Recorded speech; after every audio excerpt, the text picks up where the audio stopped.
The wind coming off the Bitterroot Range tasted like iron and pine sap in the sharp end of autumn. It hit Everett Langdon full in the face as he stepped down from the stagecoach at Copper Bluff, Montana territory, and it did not let up. Not for 1 second. He stood on the wooden platform with his leather traveling bag in one hand and a stack of books tucked under the other arm, and he looked at the town that was supposed to be his new life, and what he saw was a single street of packed dirt lined with buildings that leaned on each other like men too drunk to stand alone. A saloon at the center freshly painted, a church with a crooked steeple, a general store on the corner with faded letters above the door, a water trough where two horses stood nose to tail swatting flies with their tails in a rhythm that suggested they had been doing this for years and expected to do it for years more. No one was waiting for him. He checked his pocket watch, 3:15. The letter had said they would meet him at the station. The letter had said a great many things, most of them written in a hand so rough and slanting, he had needed to read it 4 times before the words assembled into meaning. Ranch needs a husband. Will provides. Marriage required within 6 months. Honest work. Clean air. Come prepared to stay. He had come prepared to stay because there was nowhere else to go. The boarding house in Boston had burned in February, taking with it the last of his mother's china and the teaching certificate he had earned 3 years ago from the Perkins School. The bookkeeping position at Graves and Calloway had ended in March when Mr. Calloway discovered his partner had been stealing from the accounts and closed the firm rather than face the scandal. By April, Everett Langdon had no family, no employment, no savings, and no prospects, and the advertisement in the Boston Evening Transcript had seemed less like an opportunity than a door left open at the end of a hallway where all the other doors had closed. He had written that night, his hand shaking, his last candle guttering in the draft from the cracked window. He described himself honestly because he did not see the point in lying to people he might spend the rest of his life beside. Former school teacher, former bookkeeper, 27 years old, in good health, willing to learn, not much to look at, but dependable. The reply had come 3 weeks later, short, blunt. Come to Copper Bluff. Bring what you need. We will be at the station. They were not at the station. Everett waited. He sat on his traveling bag and read from the volume of Emerson he had saved from the fire, the one with the water stain on the cover and the pages that crinkled when he turned them. He read until the light shifted and the shadows grew long across the platform, and the stagecoach driver who had been watching him from the saloon porch with something between pity and amusement finally called out, "Nobody coming for you, son. You might want to head inside." Everett closed his book, adjusted his spectacles, picked up his bag, and walked into the saloon because it was the only door open and the wind was getting colder. The bartender was a heavy-set man with red knuckles and a face that had been rearranged at least once by someone who meant it. He looked at Everett the way a butcher looks at a piece of meat that has been left out too long. "What will it be?" "Water, please." And directions to the Whitmore Ranch. The bartender stopped wiping the glass in his hand. 2 men at the corner table looked up. The room, which had been murmuring with the low hum of afternoon drinking, went quiet in the way rooms go quiet when a name is spoken that everyone knows and no one says without consequence. "You the mail-order husband?" the bartender asked. Everett felt the heat climb his neck. "I answered an advertisement." The bartender set the glass down, put both hands flat on the bar, leaned forward until Everett could smell the tobacco on his breath. "Son, those Whitmore girls will eat you alive. They have been running that ranch alone since their daddy died, and they do not need a husband. They need a miracle." And looking at you, he let his eyes travel from Everett's wire-rimmed spectacles to his dust-covered dress boots. "Oh, I do not think you are it." Laughter from the corner table. Everett did not turn around. He picked up the glass of water the bartender had not poured, realized it was empty, set it back down and said, "The directions, please." The bartender shrugged. 8 miles north. Follow the creek past the split rock. Road forks. Take the left. If you reach the ridge line, you have gone too far. Everett was calculating the walk when the sound came. Not from inside the saloon. From outside. The heavy drum of hooves on packed earth, multiple horses moving fast, and beneath it, the sharp crack of a voice cutting through the wind like a whip. The saloon doors swung open and the light changed. 3 women stood in the doorway.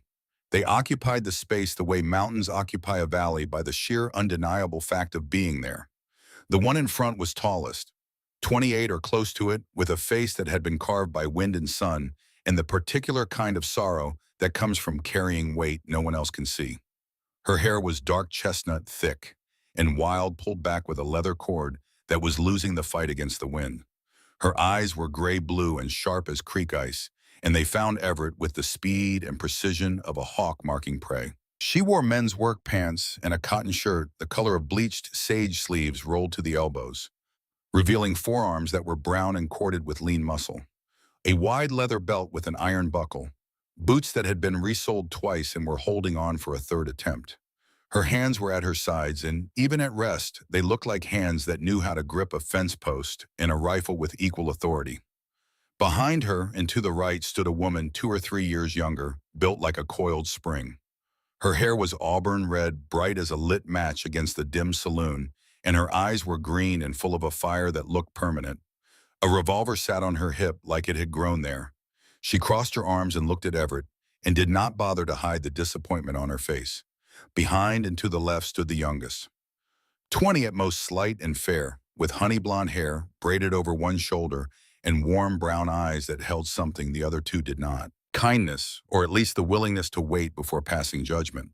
She was the only one who smiled, and even that was small, tentative, offered, and half withdrawn in the same breath.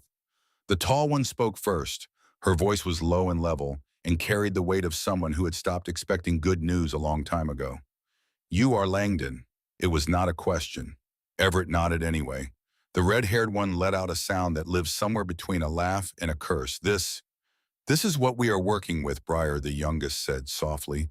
Her voice was gentle, but it carried. The tall one, the one who had to be Cora, looked at Everett for a long time. Long enough for the bartender to start wiping glasses again. Long enough for the men at the corner table to lose interest and go back to their cards. Long enough for Everett to understand that this woman measured the world by what she saw in the silence between words, rather than by the words themselves. "Get your things," she said. "Ranch is a ways off." She turned and walked out. The other two followed. The doors swung shut behind them and the saloon exhaled, and Everett stood there with his books and his traveling bag and the absolute certainty that he had made either the best or the worst decision of his life, and there was no way to know which until it was too late to change it. He followed them outside. The 3 horses stood hip-shot at the rail trail, dusty and strong, their bridles simple leather with no decoration. A wagon waited beside them, loaded with sacks of feed and a crate of supplies. Cora was already mounted. Briar swung up with a grace that made the movement look like water flowing uphill. Wren, the youngest, was standing beside the wagon with one hand on the sideboard. "You ride?" Wren asked. "No?" Everett admitted. Something crossed her face that was neither quite pity nor quite amusement. She gestured to the wagon bed. "Climb in. Hold on to something." He climbed in among the feed sacks, in the supply crate, and a coil of rope that smelled like horse sweat and iron. The wagon lurched forward, and he grabbed the sideboard and held on as the town of Copper Bluff fell away behind him, and the road narrowed and climbed, and the trees closed in overhead like a cathedral with no roof. They rode for nearly 2 hours. The road, if it could be called that, switched back and forth up the mountain through stands of ponderosa pine and Douglas fir, past exposed rock faces where water seeped from cracks in the stone, and froze into thin sheets of ice that caught the last light and shattered it into fragments. The air thinned and sharpened. The temperature dropped.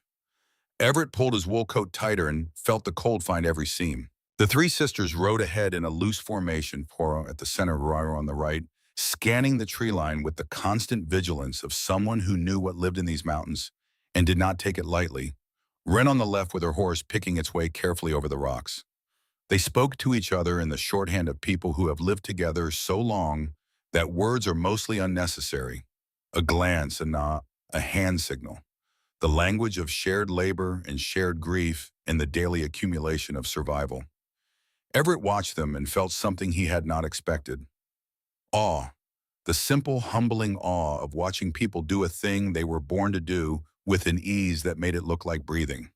The ranch appeared in the last light of the afternoon, tucked against the shoulder of the mountain, where the slope eased and the wind died and the sky opened up above a wide clearing bordered by pine and aspen. The house was timber frame solid, but weathered with a porch that sagged on one end and a stone chimney that stood straight and true. A barn twice the size of the house sat to the right, its doors standing open. Beyond it, a fenced pasture where cattle moved in slow, dark shapes against the browning grass. A chicken coop, a smokehouse with a thin line of smoke curling from its pipe. A vegetable garden, harvested now with brown stalks, standing like centuries in the cold earth. Everything bore the marks of 3 pairs of hands, working without rest. Fences mended with wire and determination. Boards nailed where boards had split. A roof patched with canvas that would not survive a hard winter. The ranch was straining, the kind of strain that comes when the work outgrows the workers and there is no one else to call. That is it, Cora said. She did not look back. Everett climbed down from the wagon. His legs were stiff and his back ached and his hands were numb from gripping the sideboard. He stood in the cold dirt and looked at the place that a piece of paper said was his home and felt the enormity of what he had done settle over him like snow. Wren appeared beside him. She had a way of moving that made no sound, like she had learned to step through the world without disturbing it. "The room in the barn is clean," she said. "There is a bed, blankets, a window." Everett looked at the barn, looked at the house, understood. "Thank you," he said. "Mupper is at 6. She was gone before he could say more, following her sisters into the house, the door closing behind them with a sound that was certainly not an invitation. Everett carried his bag to the barn. The room Wren had described was at the far end, past the horse stalls, in the tack wall, and the smell of hay and leather and animal warmth. It was small, a bed frame with a straw mattress, a wool blanket folded at the foot, a window that looked out on the pasture, a shelf where someone had left a tin cup and a candle stub. He set his bag on the bed, placed his books on the shelf, sat down and looked at his hands. Soft hands, a bookkeeper's hands. Hands that had never held a hammer with any skill, or gripped a fence post, or turned a calf, or done any of the 1,000 things that the next day and the day after and the day after that would demand of him. He thought about Boston, about the classroom where he had taught 9 and 10-year-olds to parse sentences and find the beauty in Longfellow and Whitman, about the ledgers at Graves and Calloway, where the numbers had lined up in perfect columns, and the world had made sense because numbers always made sense even when nothing else did. About his mother, who had died the year before he came west, quietly in the chair by the window, with a cup of tea going cold in her hands, and a letter from him open on her lap. He thought about all the things he was not. A rancher, a cowboy, a mountain man, the kind of husband 3 frontier women needed or wanted or deserved.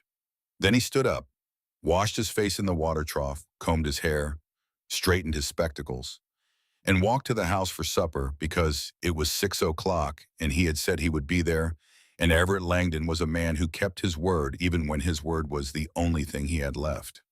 The kitchen was warm. A cast-iron stove threw heat against the log walls, and the smell of beef stew and cornbread filled the air with something that ached like home. Wren stood at the stove stirring a pot, her sleeves pushed up, her braids swinging as she worked. Briar sat at the table with a knife and a piece of leather, cutting what looked like a new bridle strap with short, aggressive strokes. Cora sat at the head of the table with papers spread before her, a pencil in her hand, her forehead creased in concentration. 4 places had been set, Everett noticed that. Wren had set a place for him without being asked. He sat in the empty chair.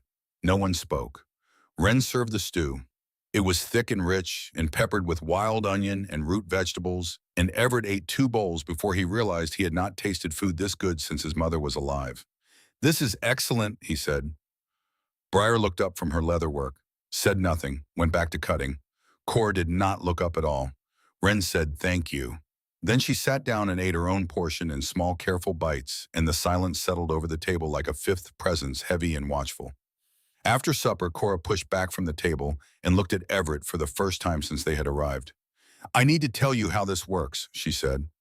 Her voice carried the tone of a woman stating terms she had already decided and did not intend to negotiate. "Our father, Silas Whitmore, died 6 months ago. His will says the ranch stays in our name only if at least one of us marries within 6 months of his passing. He did not trust women to hold land alone." She said this without bitterness, the way you report weather that cannot be changed. "The deadline is 3 weeks away." Everett waited, Jasper Maddox is the banker who holds the note on this ranch. He suggested the arrangement. Told me if I married, he would extend our loan and leave us alone. He paused. Maddox chose you. I do not know why. I answered the advertisement, Everett said. I did not know anyone chose me. Someone always chooses, Cora said. In this case, it was not us. Briar set down her knife. Might as well say it plain, Cora. Cora's jaw tightened. Fine. You are here because we need a legal husband, a name on a marriage certificate. That is all. And Everett felt the words land one by one, each one a small stone placed on a scale. You will sleep in the barn, Cora continued. You will not enter the house without permission. You will not interfere with ranch operations. When the 6 months are fulfilled and the land is secured, we will discuss next steps. Questions. Everett had 100. He asked one. Which of you am I marrying? Cora held his eyes. Me. Because I am the eldest, and this is my responsibility. The word responsibility cut deeper than she probably intended, or maybe exactly as deep as she intended. All right, he said. That is all you have to say, Briar asked. Her green eyes were sharp. What would you like me to say? I would like you to say something that makes me believe you are not going to make this worse than it already is. Everett looked at Briar, then at Wren, then at Cora. 3 women who had buried their father fought to keep their land and been forced by the law and the bank and the dead man's will to invite a stranger into their lives. 3 women who had every reason to distrust him and no reason at all to trust him. I will not make it worse, he said. Beyond that, I cannot promise anything except that I will be honest with you. I have nothing to gain by lying. Cora studied him for a long moment. Then she nodded once and gathered her papers and went to bed. Briar followed without a word. Wren lingered long enough to hand Everett a candle and a box of matches. For the barn, she said. It gets dark out there. She was the first one to offer him anything, and Everett held the candle all the way back to the barn room and did not light it until he was inside because he wanted the walk in the dark, wanted to feel the cold and the stars and the vast silence of the mountain pressing down on him, wanted to understand the soil of what he had agreed to before the morning came and the work began. The wedding was 3 days later. It was held at the church in Copper Bluff on a Tuesday morning because Cora refused to wait any longer and because there was no reason to wait. The minister was a thin man with a tremor in his left hand in a sermon style that suggested he had long ago stopped expecting anyone to listen. He spoke the words of the ceremony the way a carpenter drives nails efficiently without ornament getting it done. Everett wore the only suit he owned, the gray wool he had bought in Boston 2 years ago for his mother's funeral. It was creased from the traveling bag and slightly too large in the shoulders, and the collar rubbed against a sunburn he had acquired the day before while trying to help unload hay bales, an effort that had ended with him flat on his back in the dirt while Briar stood over him, shaking her head. Cora wore her mother's dress. It was white cotton with lace at the collar and cuffs slightly yellow with age, and it did not fit her exactly. Too narrow in the shoulders for a woman who had spent her life hauling and lifting. Too long in the hem for boots that were meant for work rather than walking down an aisle. But she wore it with the same quiet authority. She wore everything as if the dress had simply have to adjust to her rather than the other way around. Briar stood to Cora's right with the expression of a woman attending an execution. Wren stood to Cora's left and tried to smile and nearly managed it. The pews held a scattering of townspeople who had come out of curiosity rather than goodwill. Orla Pruitt sat in the front row, a woman of 55 years assembled from starch and judgment, with a cameo brooch at her throat and eyes that could strip paint from a wall at 20 paces. Her husband was the county judge, and the combination of legal authority and social opinion that lived under one roof in the Pruitt household gave Orla the kind of power that required no title and no election. She leaned toward the woman beside her and spoke in a whisper designed to carry. Imagine having to buy a husband, and such a frail-looking one at that. The whisper reached Everett like a blade slipped between his ribs. He did not react. He stood at the altar and waited for the woman he was about to marry and thought about what the word frail meant to people who measured strength only in muscle and callus, in the ability to break a horse. Cora walked up the aisle alone. No one gave her away because there was no one left to give her, and because Cora Whitmore was not the kind of woman who was given. She walked with her shoulders straight and her chin level and her eyes forward, and when she reached Everett, She looked at him once briefly, the way a general surveys terrain before a battle, assessing distance and the odds of survival. They signed the papers. The minister pronounced them married. There was no kiss. There was a silence that lasted one beat too long, and then Cora turned and walked back down the aisle and out the door and into the cold October morning. Briar followed, then Wren, then Everett, 3 steps behind his wife, listening to the laughter that rippled through the pews. Outside, the light was harsh and the wind had teeth. Everett stood on the church steps and watched Cora mount her horse without waiting for him. Watched her ride toward the wagon where Briar and Wren were already seated. Watched the three of them form a unit that had no space for a fourth. A voice beside him. Low. Careful. Mr. Langdon. Everett turned. A solid woman with gray-streaked hair and the kind of face that had traded prettiness for honesty 3 decades ago stood beside the church steps. She wore a shopkeeper's apron and carried herself with the steady authority of someone who had sold flour and nails and truth to this town for longer than most of them had lived here. Clara Hensley, she said, I run the general store. Ma'am. Clara looked at the wagon where the Whitmore sisters waited. Then she looked at Everett. Her eyes were sharp but not unkind. Those girls have been on their own since their mother died 12 years ago. Their father tried his best, but the grief broke something in him, and Cora has been carrying that family since she was 14 years old. She has never asked anyone for help. The fact that she agreed to this arrangement tells you how desperate things have become. Everett said nothing. He waited. Clara reached into her apron pocket and pulled out a small paper sack. She pressed it into his hands. Sugar, she said, for the girls. Wren has a sweet tooth she will not admit to. Then she leaned closer and her voice dropped. Watch the banker, she said. Maddox does not do favors. Whatever he told those girls about this arrangement, whatever he told you, there is more to it. There is always more with him. She squeezed his arm once and walked away. Everett stood on the church steps with a bag of sugar in his hands and a warning in his chest, in the knowledge that the life he had just signed his name to was far more complicated than a piece of paper and a pair of rings they had not bothered to exchange. He climbed into the wagon. No one spoke. They rode home.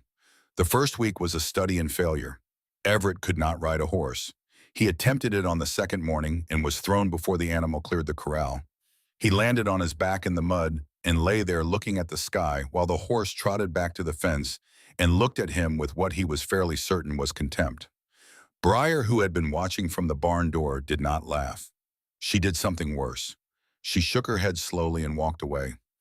He could not chop wood with any efficiency. The axe twisted in his hands. The logs split crooked or not at all. He developed blisters the first day, and the blisters burst the second day, and by the third day his palms were raw, meat wrapped in strips torn from his only spare shirt. He chopped anyway. Slow, uneven. But he chopped. He could not mend fence. The wire bit into his hands and the pliers slipped, and the posts he set were crooked, and Cora had to pull 3 of them out and reset them herself without saying a word, which was worse than any criticism she could have spoken aloud. But Everett Langdon did not stop. Every morning he was up before dawn. Every morning he walked out of the barn into the cold dark and started working. His hands bled, his back seized, his muscles screamed from labor his body had never been designed for. And every morning he came back for more. Wren noticed first. On the 4th day, she left a plate of biscuits outside the barnroom door with a cup of coffee that was still warm. She did not say a word about it. Neither did he. He ate every biscuit and drank every drop and set the clean plate and cup on the porch rail where she would find them. It was the smallest thing, but it was the first sign that someone in this family had decided he was worth feeding. On the 5th day, Everett found his purpose. Cora had left the ranch ledger open on the kitchen table. She had been working on the accounts late the night before, and Everett, coming in for water, saw the pages spread open under the lantern light. Numbers, columns, figures, numbers he understood. He sat down. He did not ask permission. He read the ledger front to back. It took him an hour. When he was done, he sat very still and stared at the wall and felt something cold settle in his stomach. The ranch was not just struggling. The ranch was being bled. The interest rate Maddox charged on the loan was nearly double the legal limit. The sale prices for the cattle negotiated through a broker Maddox had recommended were 30% below market value. The supply costs from certain merchants in town were inflated, consistent, deliberate, the quiet arithmetic of exploitation. Everett was still sitting there when Cora came down the stairs at dawn. She saw him at the table with her ledger open and her face went rigid. "What are you doing? Your numbers are wrong," Everett said. He did not look up. "The interest rate is usurious. Your cattle broker is cheating you. And 3 of the merchants you buy from are charging you 40% above fair price." Cora crossed to the table. She stood over him and looked at the ledger and at the notes he had made in the margins with the pencil stub he had found in the kitchen drawer. "You can read a ledger," she said. "I was a bookkeeper in Boston for 4 years. This is what I do." She sat down across from him. She read his notes. Her face did not change, but something behind her eyes did. A door opening. Barely a crack, but enough for light to come through. "Show me," she said. He showed her, line by line, number by number. He showed her how Maddox had structured the debt to be unpayable, how the broker was skimming profit, how the merchants were colluding to keep the Whitmore sisters paying more than anyone else in the valley. When he finished, the sun was up, and the coffee Wren had made sat cold between them. "How much are we losing?" Cora asked. "Roughly $300 a year, possibly more." $300. In a world where a ranch hand earned $25 a month, $300 was the difference between survival and ruin. Cora looked at him. For the first time since he had arrived, she looked at him with something other than assessment or disappointment or the careful blankness of a woman who had learned to hide everything. She looked at him with attention. "Can you fix it?" she asked. "I can renegotiate the cattle contracts. I can find new merchants willing to deal fairly. I can document the lending violations and use them as leverage against Maddox." Cora leaned back in her chair. The morning light caught the angles of her face, the high cheekbones, the strong jaw, the weariness around her eyes that never quite went away. "Do it," she said. It was the first task she had given him, the first time she had acknowledged that he had something to offer beyond a name on a marriage certificate, the first crack in the wall. Everett went to town that afternoon. He rode in the wagon because he still could not stay on a horse, and Wren drove because she was the only sister who did not look at the act of driving him as a personal insult. They stopped at Clara Hensley's store first. Everett walked in with the ledger under his arm and the quiet confidence of a man operating in his element for the first time since leaving Boston. He negotiated new supply terms in 45 minutes. Clara, who had been overcharging by 15% because she assumed no one at the Whitmore Ranch could do it arithmetic, agreed to fair prices without argument, though she made it clear the overcharging had been inherited from an arrangement made with Silas Whitmore years ago when the old man had been too grief-addled to negotiate. Then Everett went to the cattle broker. This conversation was less pleasant. The broker, a man named Gentry, who operated out of a back office at the saloon, did not take kindly to being told his prices were criminal. He blustered. He threatened. He said he would refuse to buy Whitmore cattle altogether. Everett opened the ledger, showed him the numbers, showed him the fair market prices he had calculated, showed him calmly and without raising his voice that a letter to the territorial authorities documenting systematic price manipulation would be more expensive than simply paying a fair price for good beef. Gentry agreed to new terms. His face was the color of old brick when Everett left. On the ride home, Wren was quiet for a long time. Then she said, "You scared him." Everett looked at his hands, still soft, still a bookkeeper's hands, but useful finally in a way that mattered. "I showed him math," he said. "Math is very frightening when it proves you are a thief." Wren laughed, a short, bright, startled sound like a bird taking flight from a branch it had been sitting on for too long. It was the first time he had heard any of the Whitmore sisters laugh, and the sound made something ache inside his chest that he did not have a name for. That evening, when Everett presented the new terms to Cora, the savings amounted to $320 a year. He laid the figures on the table with the same care he had once used to lay out lessons for his students, step by step, clear and orderly, with the kind of patience that illuminates without condescending. Cora read the figures. Briar read them over her shoulder. Wren sat across from Everett and watched his face while he explained, and he noticed that she watched him the way a person watches a door that might open onto something worth seeing. When he finished, Cora folded the paper and put it in her pocket. She stood. She walked to the stove and poured a cup of coffee and set it in front of Everett without a word. It was the first time she had poured anything for him, the first time she had given him anything at all. He drank it, It was bitter and strong, and it tasted like the beginning of something. But the beginning had teeth. 10 days after the wedding, Jasper Maddox came to the ranch. He arrived in a buggy drawn by a matched pair of chestnuts, with Deputy Floyd Buckner riding alongside on a horse that was better fed and better groomed than any animal on the Whitmore property. Maddox was a heavy man with soft hands and a smile that covered his face like a coat of paint, bright and even and concealing everything beneath. His vest was buttoned tight and over a belly that spoke of meals the Whitmore sisters could not afford, and his watch chain glinted gold in the autumn light. He stepped down from the buggy and looked at the ranch the way a man looks at something he already considers his own. "Miss Whitmore," he began, then corrected himself with a smile that showed too many teeth. "Mrs. Langdon now, I suppose. Congratulations are in order." Cora stood on the porch with Briar and Wren flanking her. Everett stood behind them in the doorway watching. "Mr. Maddox," Cora said. Her voice was flat. "Just a friendly visit." Maddox adjusted his vest. "And a reminder. The quarterly payment on your father's loan is due in 60 days. $1,400. I trust the marriage has been properly filed with the county recorder." "It has," Cora said. Maddox's eyes drifted past Cora to Everett. The smile widened, but the eyes behind it went cold and calculating, the eyes of a man measuring an obstacle to determine how much force would be needed to remove it. "Mr. Langdon," he said, "settling in are we?" "I am," Everett said. "Good." Maddox looked at the barn, then at the house, then back at Cora. "I hear your new husband is sleeping in the barn. Interesting arrangement for newlyweds." The words hung in the air like smoke. Briar's hand moved toward her hip in instinct, but Cora stopped her with a look. "Our arrangements are our business," Cora said. "Of course they are. But you understand the will requires a marriage entered in good faith. If questions were to arise about the sincerity of this union, well," Maddox spread his hands in a gesture of false sympathy. "That would be unfortunate. For everyone." He let the silence stretch. Then he reached into his coat and produced a document. Folded. Official. 60 days, Mrs. Langdon. Full payment of $1,400 or the bank begins foreclosure proceedings. He handed the document to Cora. "I do hope your husband is worth the trouble." He climbed back into the buggy. Buckner followed. The wheels crunched on the frozen ground, and the sound faded down the trail, and the dust settled, and the four of them stood in the yard in a silence that felt like the moment before a storm breaks. Cora unfolded the document. "Read it." Her face did not change, but her hands did. They trembled.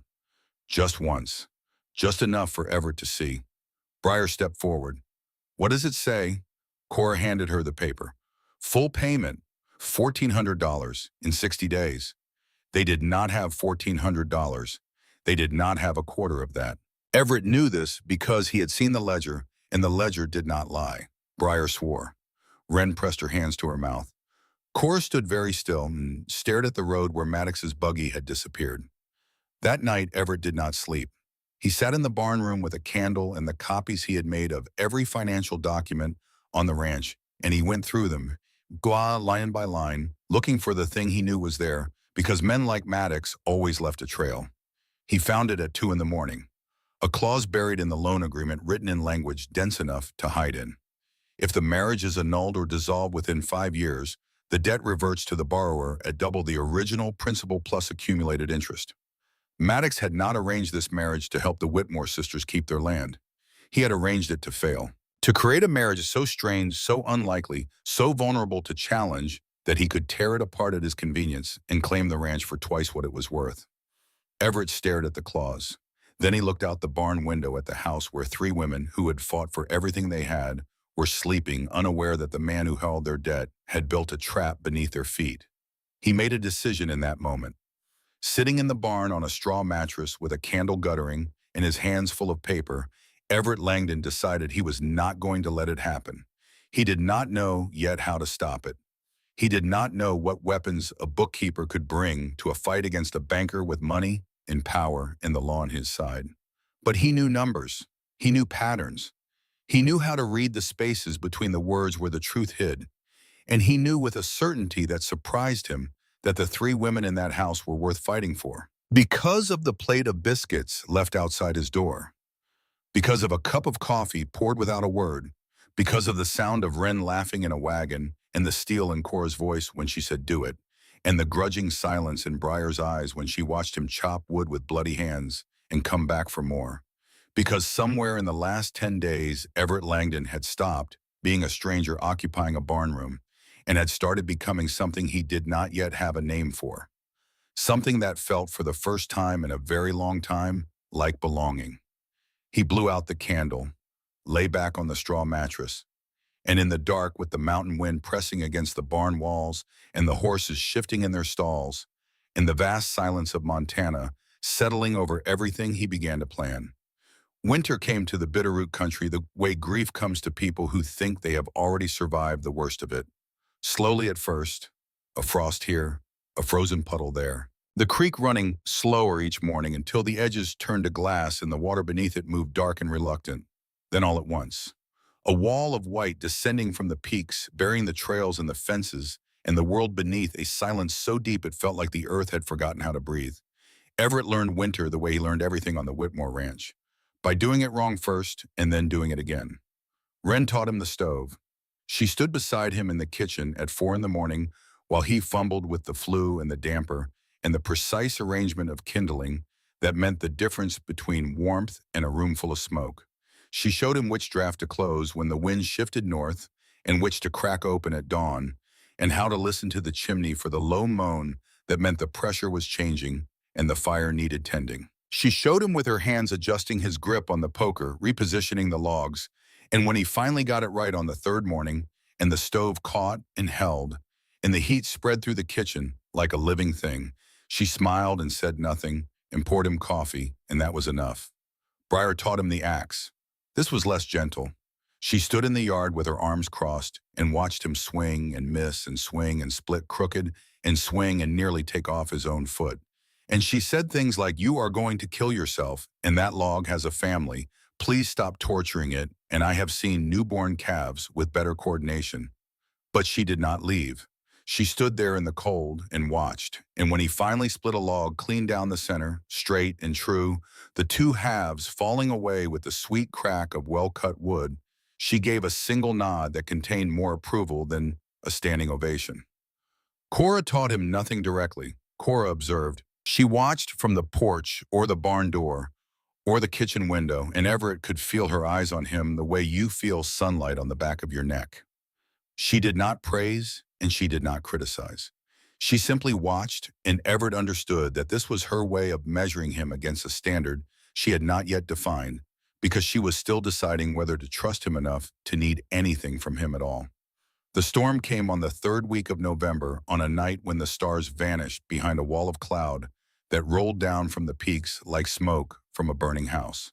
The wind hit first, screaming through the valley, tearing at the roof canvas and rattling the windows. Then the snow, horizontal sheets of white that turned the world into a blank page. Cora and Briar had ridden out before dawn to check the herd at the upper pasture. A section of the north fence had come down in the wind the night before, and a dozen head had scattered into the timber. They would be gone all day, maybe longer. Everett was feeding the stove when he heard it, the cattle in the near pasture lowing in a way that meant distress. Then the crack of fence posts giving way. Then the heavy, panicked thud of hooves on frozen ground. He went to the window. Through the blowing snow, he could see dark shapes moving where no shapes should be. The cattle were out. The east fence had collapsed under the weight of drifted snow, and the animals were pushing through the gap and scattering into the open ground beyond the property line, where the mountain dropped away into ravines that would kill any cow stupid enough to follow gravity. Wren appeared at his shoulder. She looked at the fence, looked at the cattle, looked at the storm. "I will get the wire," she said. "You get the posts." They worked for 3 hours. Wren and Everett side by side in the screaming wind, driving posts into frozen ground with a maul and stretching wire with hands that went numb before they finished the first section. The snow came at them sideways.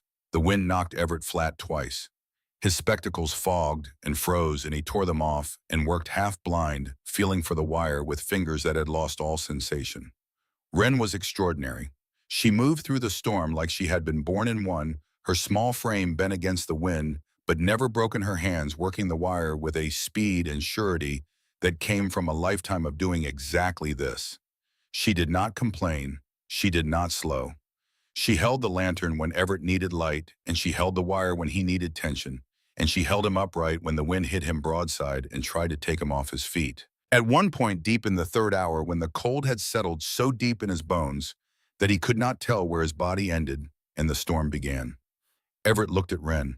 She was standing in snow up to her thighs, her honey blonde hair plastered to her face, her hands bleeding from the wire, and she was singing, quietly, under her breath, a hymn or a lullaby, or something older than either, a sound that had no business being beautiful in the middle of a blizzard, but was beautiful anyway because it came from a place insulating her that the cold could not reach. By dawn, the fence held. When Cora and Briar rode in 2 hours later, mud-splattered and grim from a night of chasing strays through timber, they found the east fence standing and the cattle back in the pasture, and Everett sitting on the porch step with raw hands and a face white with exhaustion, and Wren beside him, wrapped in a blanket, both of them too tired to move. Cora looked at the fence, looked at Everett's hands, looked at Wren. Something crossed her face that was not surprise, because Cora Whitmore did not allow herself surprise. It was recognition. The recognition of a person who has been carrying a weight alone for so long that when someone else picks up a corner of it, the relief is almost painful. She did not say thank you. She did not say well done. She dismounted and walked to the fence and tested the posts in the wire with the practiced eye of a rancher who has been mending fence since she was old enough to hold pliers. Then she turned and looked at Everett and gave one nod. Slow and deep, that nod said, "I see you." It said you stayed. It said maybe. Briar stood behind Cora, looking at the fence, then at Everett, then at the fence again. The skepticism that had lived in her eyes since the day he arrived was still there, but it had cracked. A fissure running through stone. "You held wire in that storm," Briar said. "Wren taught me."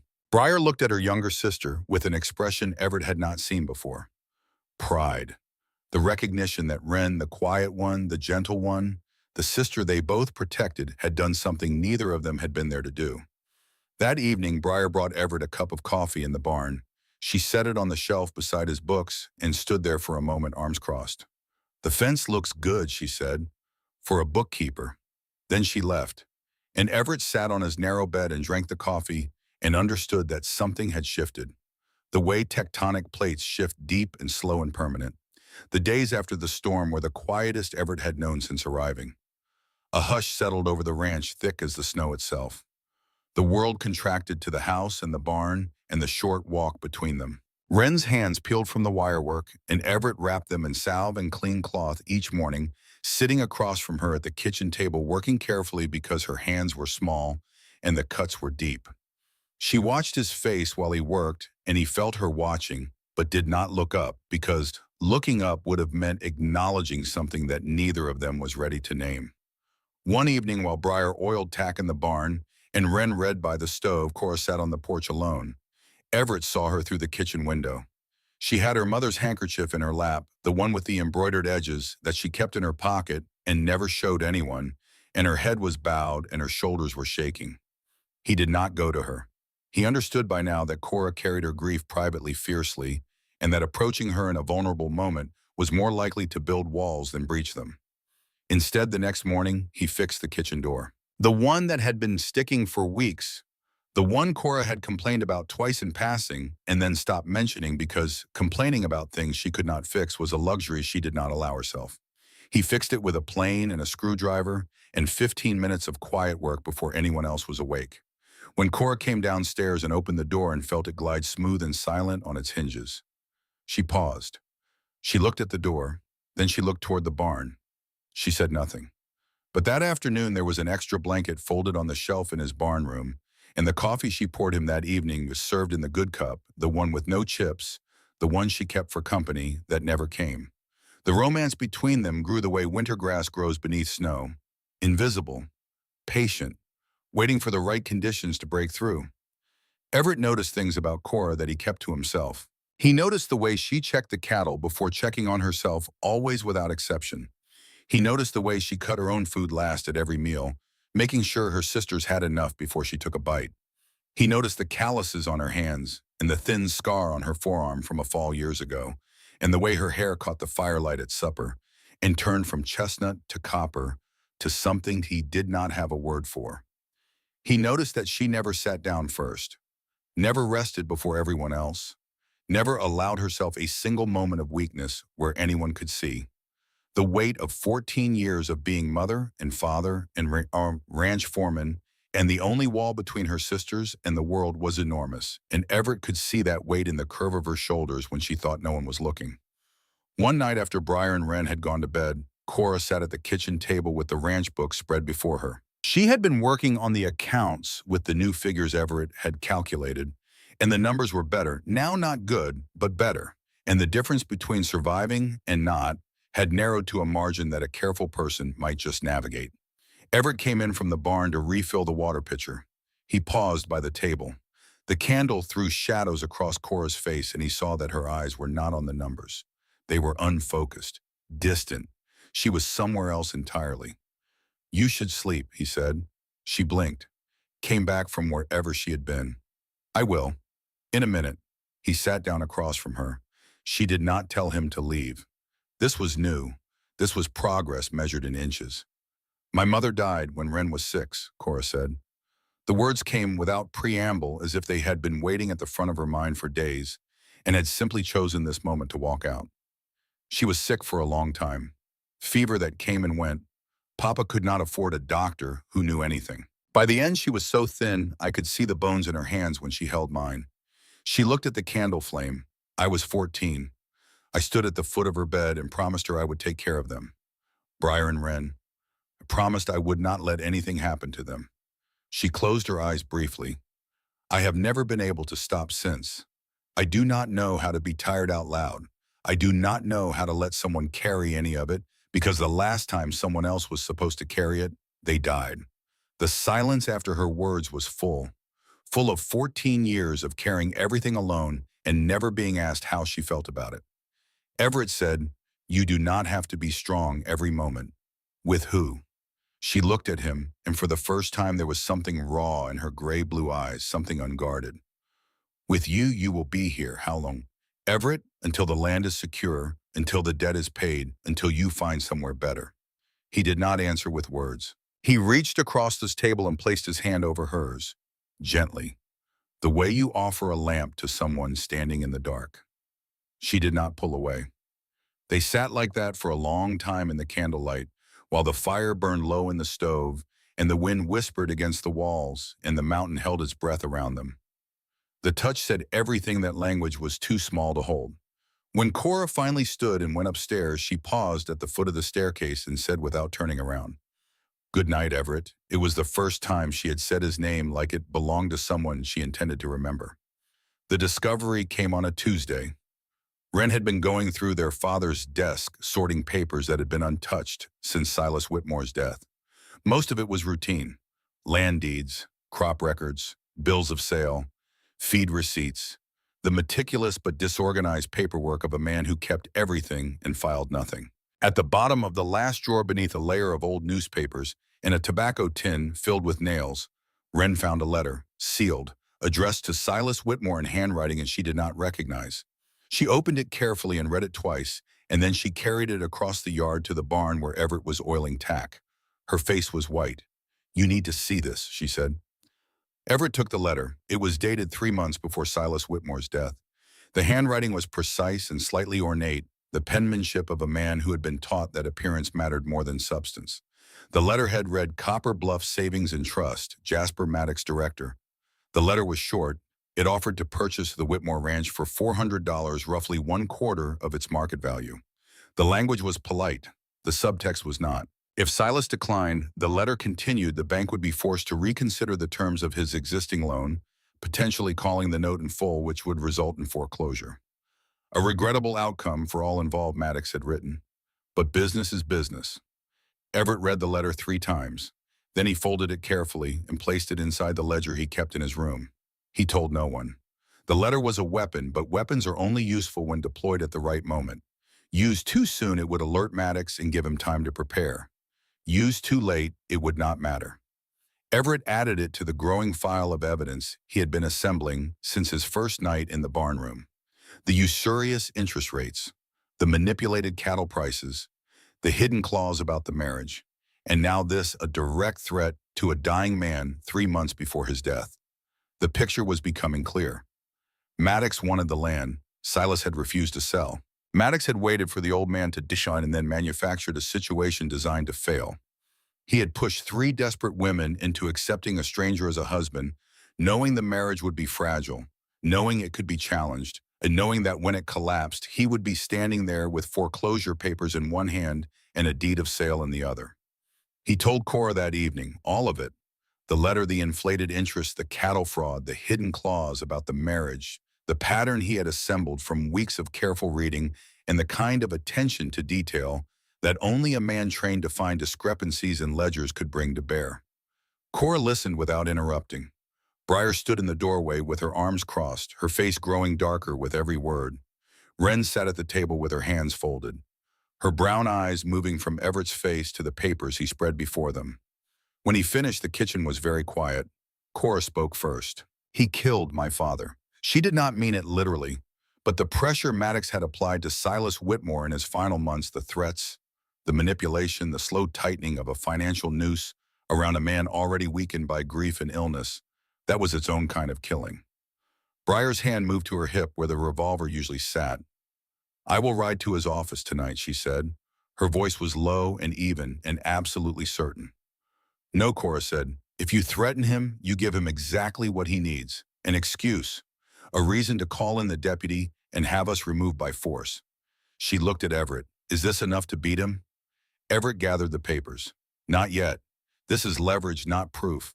We need the bank's internal records. If we can show a pattern, a deliberate scheme to defraud, we can take this to a judge. A judge, Briar said, whose wife tells everyone in town that we are godless savages who bought a husband with our father's land. Judge Pruitt may be married to Orla, but he has spent 30 years on the bench. He takes the law seriously. And if he does not, then we take it to the territorial authorities. Maddox's scheme works only if it stays hidden. The moment it becomes public, he loses. Cora studied his face. Something moved in her eyes, a shift so subtle that anyone who had not spent weeks learning to read her would have missed it. The look of a woman realizing that the stranger she had married out of desperation was becoming someone she could rely on. Then we fight, she said. Briar looked at her sister, then at Everett. Something passed between the two older sisters, a conversation conducted entirely in shared history and shared blood. And when it was over, Briar gave a single nod. Fine, she said. We fight, she pointed at Everett. But if this goes wrong, I am holding you personally responsible, noted, Everett said. Wren reached across the table and took his hand. It was brief, barely a second, but her fingers pressed against his palm with a warmth that said thank you and be careful and I believe you all at once. Sunday came and with it the question of church. Everett proposed they attend together. Briar's reaction was immediate. So the town can stare at us. Everett shook his head. So Maddox cannot say we are hiding. If we appear in public as a family, as a unit, it undermines his claim that the marriage is fraudulent. Every person who sees us standing together is a potential witness. Cora considered this. Then she went upstairs and came back wearing the only dress she owned that was not a work shirt, a dark cotton dress pressed with a heated iron and buttoned high at the collar. It did not make her look soft. Nothing could make Cora Whitmore look soft, but it made her look deliberate, and deliberate was a kind of strength that courts understood. Briar wore a dress for the first time in 3 years. She looked like she was being punished. Wren braided all three sisters' hair with careful hands and wove small pine sprigs into the plaits, because it was nearly Christmas and because Wren believed that beauty was a form of resistance, even if she had never put it in those words. They rode to town together, Cora and Briar on horseback, Wren driving the wagon with Everett beside her. When they arrived at the church, heads turned. Whispers moved through the congregation like fire through dry brush. Orla Pruitt sat in the front pew, rigid with disapproval, her cameo winking in the weak winter light. She turned and looked at the four of them, walking down the aisle, and her expression was the expression of a woman who has bitten into something she expected to be sweet and found it rotten. But someone else looked too. Hannah Prescott, the young widow with 3 children who lived in a cabin on the far side of the creek, stood up from her pew and walked directly to the Whitmore sisters. She took Cora's hand in both of hers and said loud enough for the rows around them to hear, "It is good to see you, Mrs. Langdon, you and your family." The word family landed in the church like a stone in still water. It rippled outward. Other women turned. Women who had been fed by the Whitmore sisters during hard winters and doctored by Wren's careful hands and given firewood split by Briar when their own supplies ran short. One by one they approached, touched Cora's arm, nodded at Everett, said small things that meant more than they sounded. After the service, Cora said quietly, "I did not know they would do that." "They know what you have done for them." "For them," Everett said. "It does not change the fact that Orla has the town's ear. She has some of it." Everett looked at the women who had come forward. "The part that matters is the part willing to stand up." The marshal arrived on a Thursday. Marshal Crawford came with a Floyd Buckner and a clerk with a notebook, and he carried a court order authorizing an investigation into the validity of the marriage between Cora Whitmore and Everett Langdon. The order had been filed by Jasper Maddox. They separated Cora and Everett for questioning. The marshal was polite but thorough. He asked about sleeping arrangements, about the nature of their relationship, about whether the marriage had been consummated, about whether either party had entered the arrangement with genuine intent. Cora answered with the controlled precision of a woman who has spent her life navigating hostile terrain. She told the truth where the truth helped and declined to answer where it did not.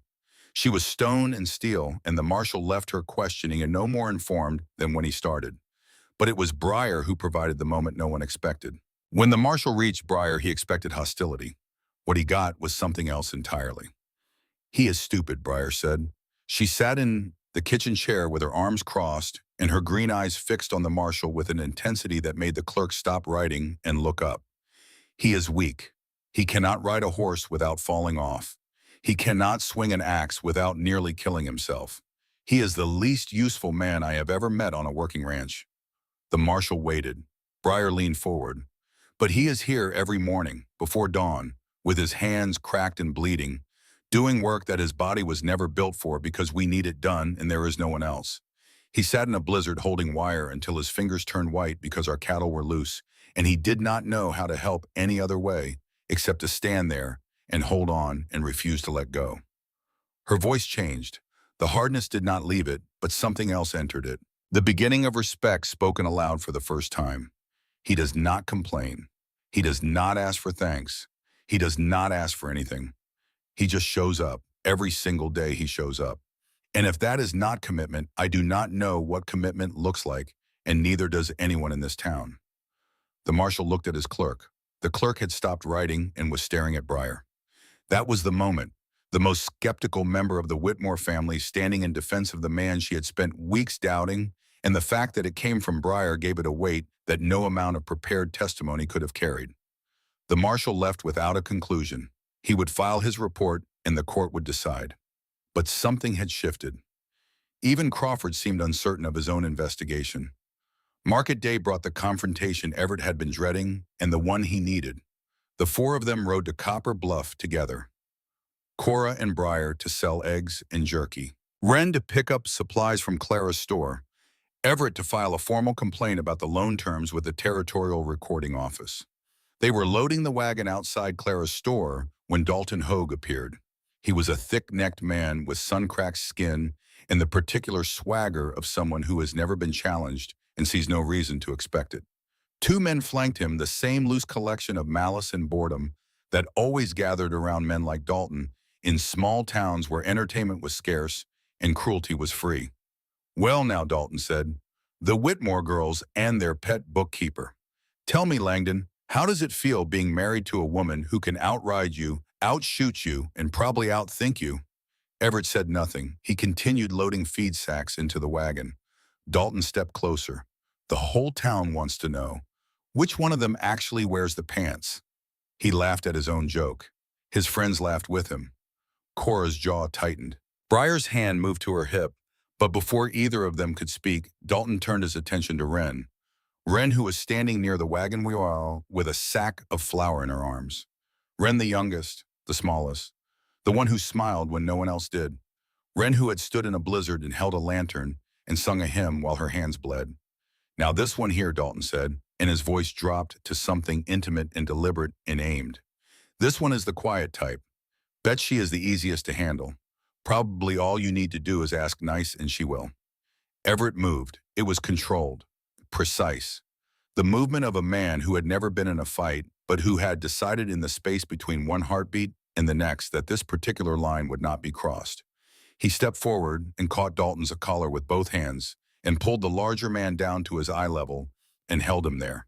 The street went quiet. Dalton's friend stepped back. Clara Hensley appeared in her shop doorway.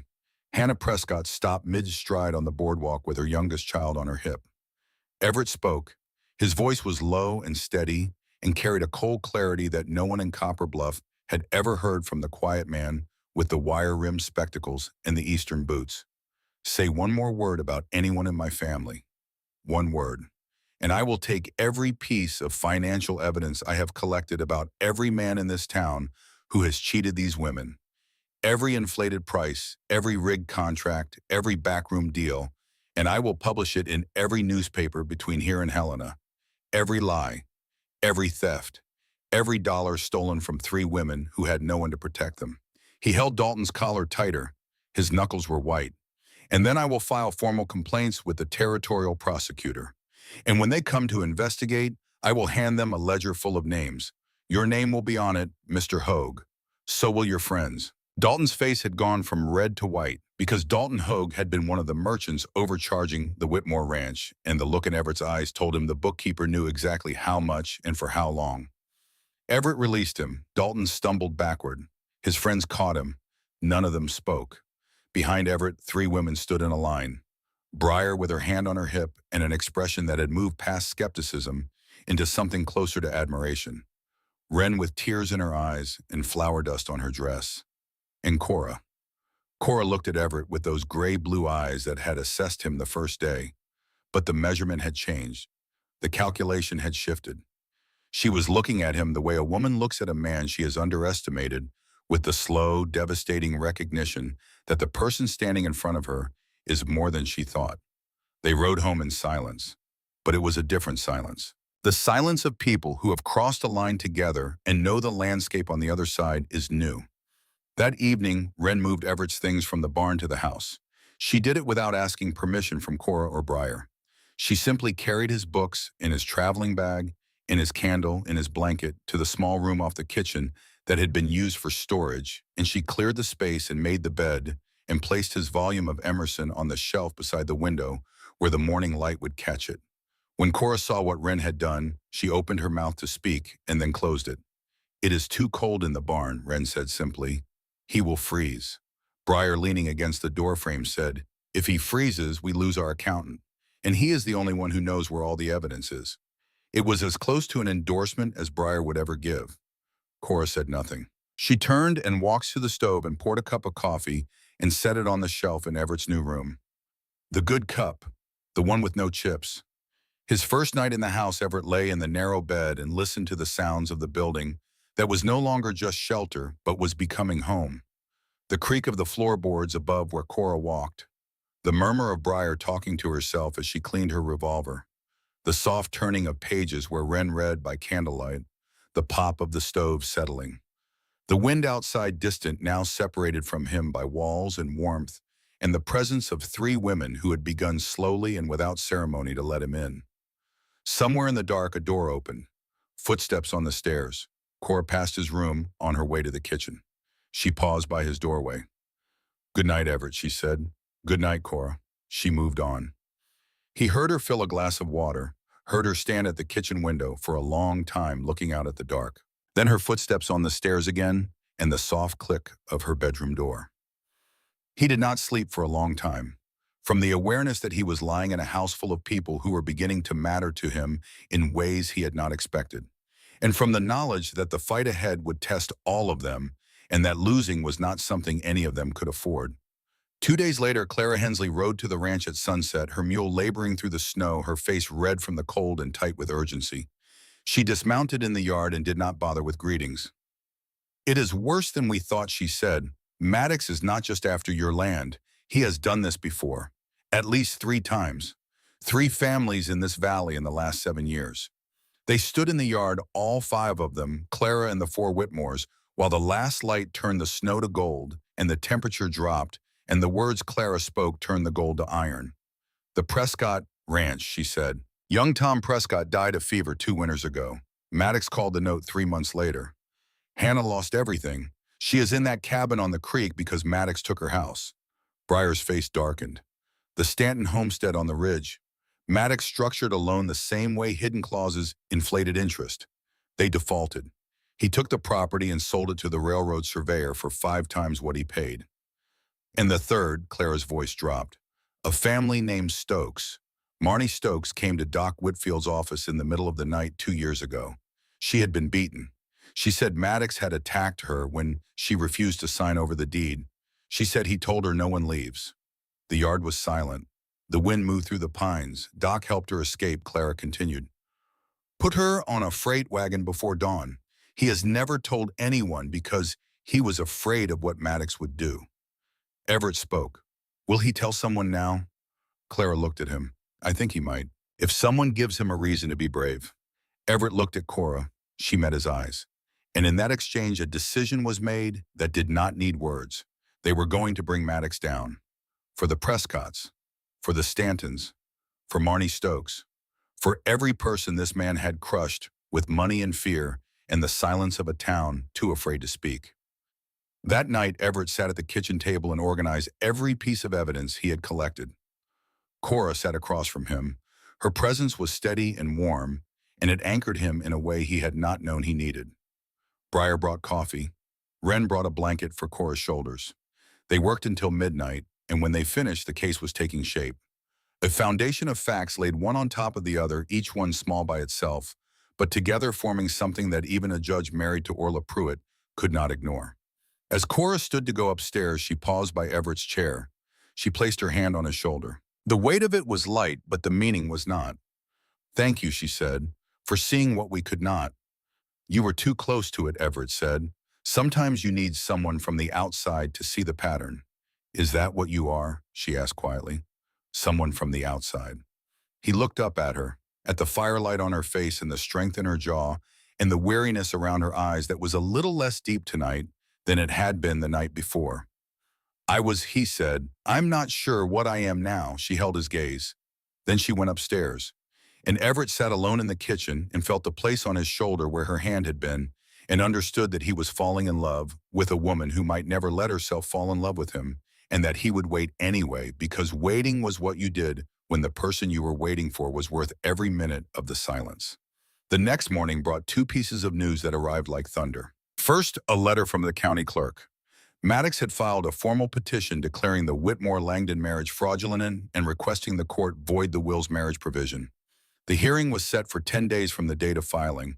Second, and this arrived on horseback via Clara Hensley's nephew Orla Pruitt, had circulated a petition through the church auxiliary.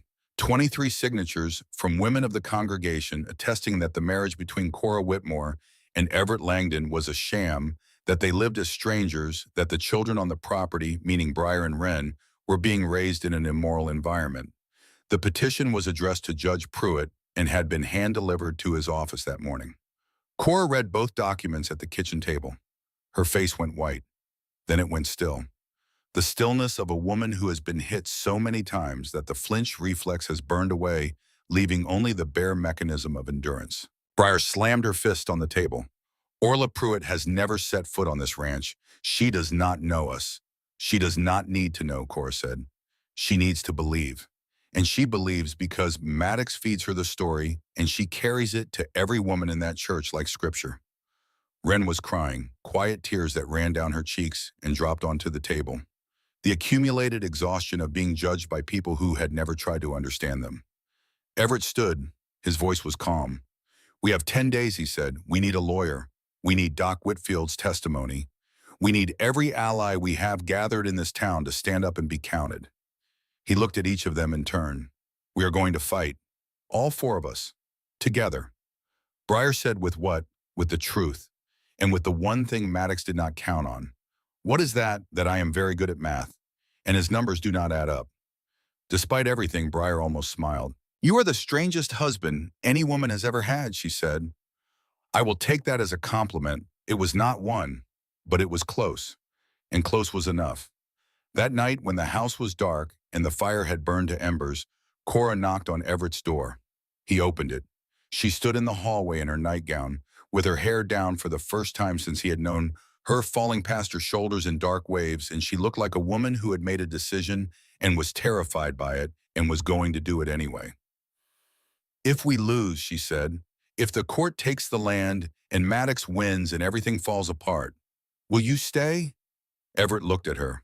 At Cora, just Cora, standing in a hallway in the dark asking the question she had been afraid to ask since the day he arrived.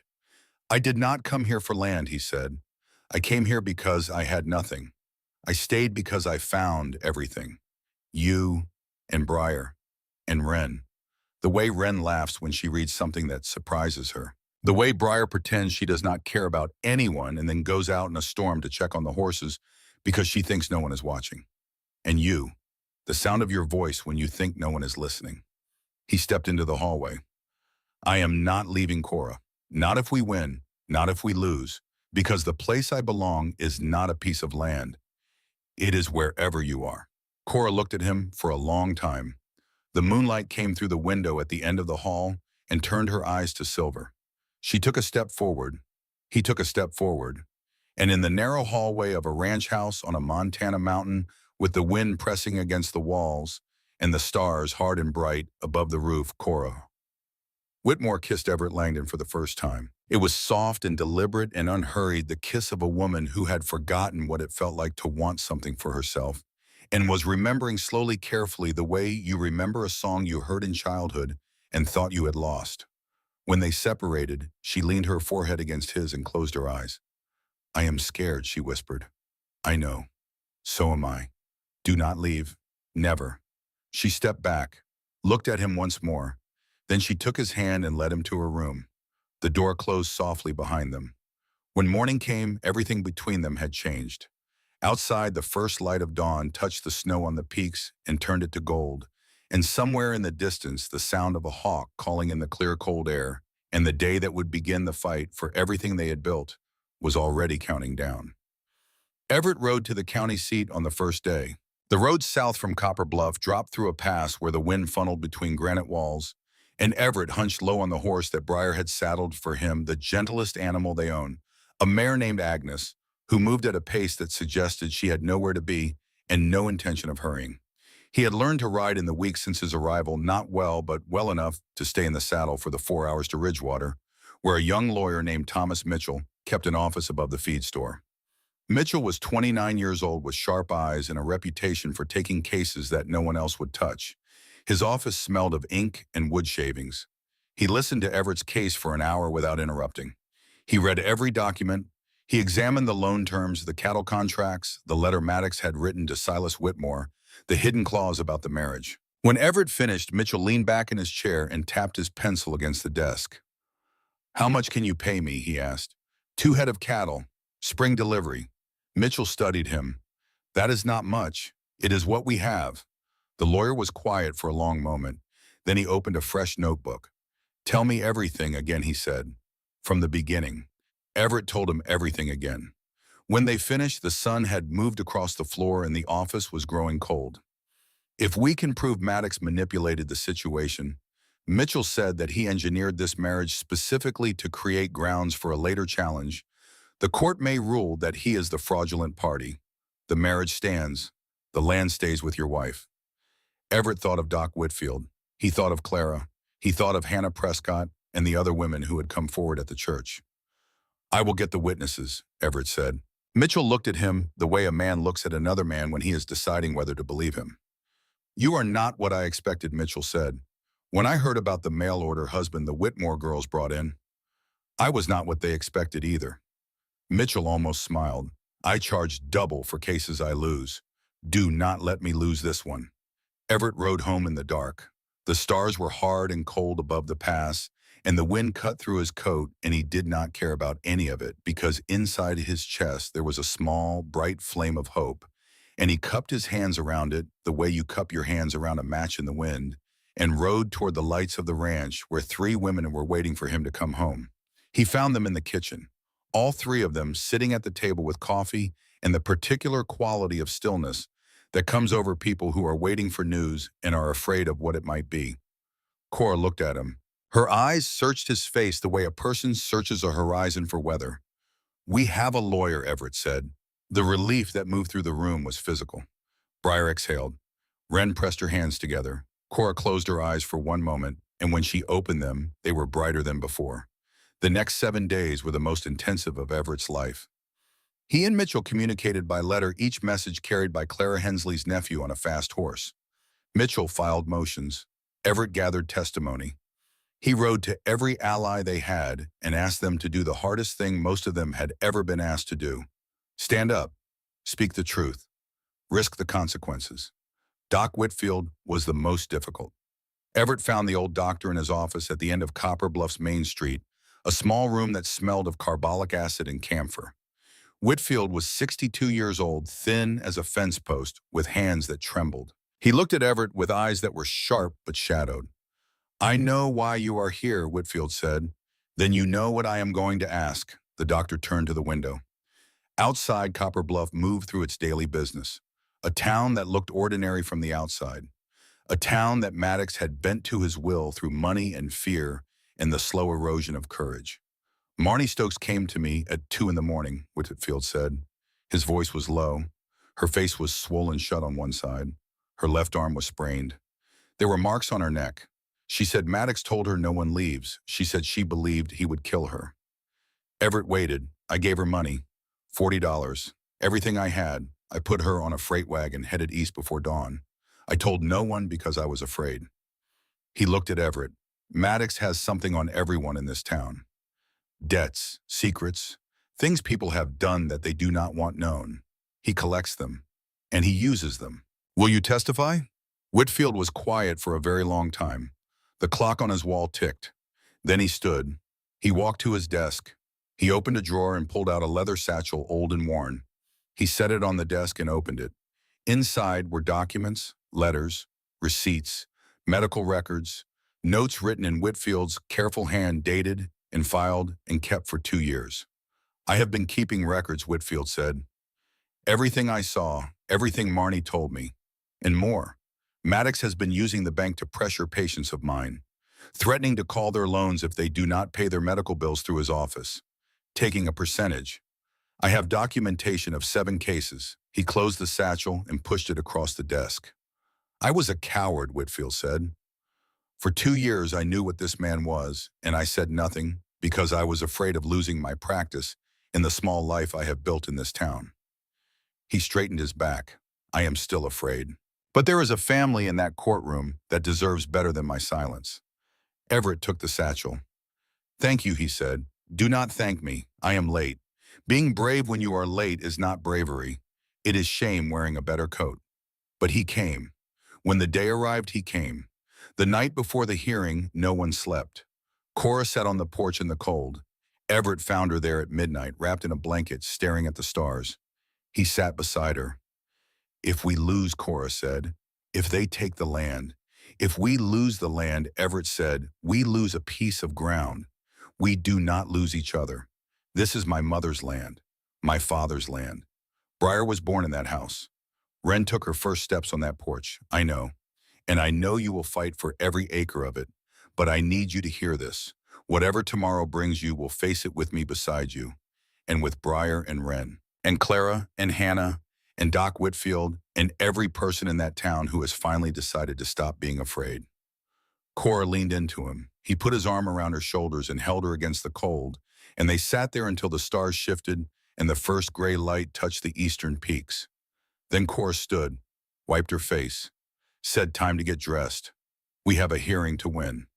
Morning came hard and bright, the kind of morning that does not care what you have planned, that offers sunlight and cold in equal measure, and leaves you to sort out which one matters more.